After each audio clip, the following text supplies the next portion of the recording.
This chapter introduces, in some pretty dry and technical language, some facts that are actually quite startling and should surprise you. One of the most startling facts in this chapter has to do with the belief that we're in a period of family decline. Many people, especially politicians, state the American family is falling apart. And this chapter is going to start challenging some of those beliefs. Let me give you some facts on the American family in order to get you started. Number one, the divorce rate has been actually declining. It has been getting lower since about 1980. That means that the youngest generation has a lower chance of divorce than their parents. I'm going to show you several graphs here in this video. Take as long as you need to make sure you understand the graphs before you move on. So here's the first one.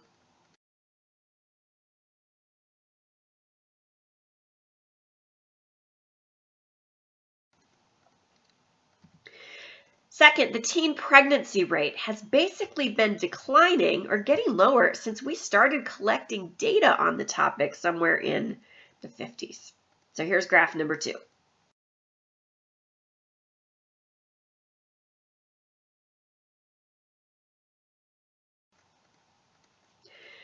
Number 3, like all crimes, child abuse rates have been declining since the early 1990s. I know this seems strange, but crime is actually on the decline. It's lower crime rates today than a generation ago, and same with child abuse. So that's graph number 3.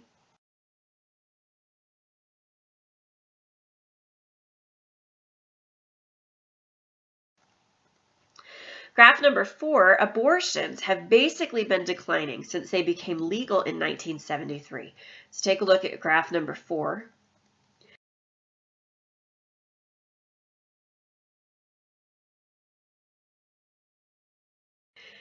And finally, graph number 5, parents, both male and female, are actually spending more time with their children than they did a generation ago.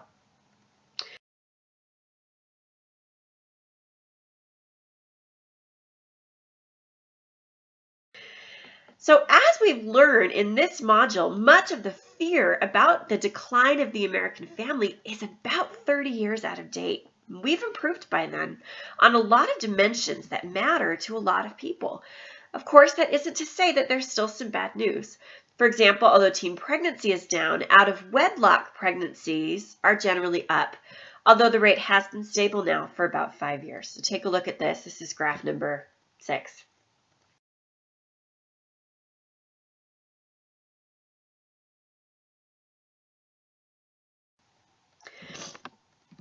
Of course, most of unmarried pregnancies that are classified as unmarried are actually to cohabiting couples, not to unpartnered single women. In fact, 58% of births to single women are actually to cohabiting couples.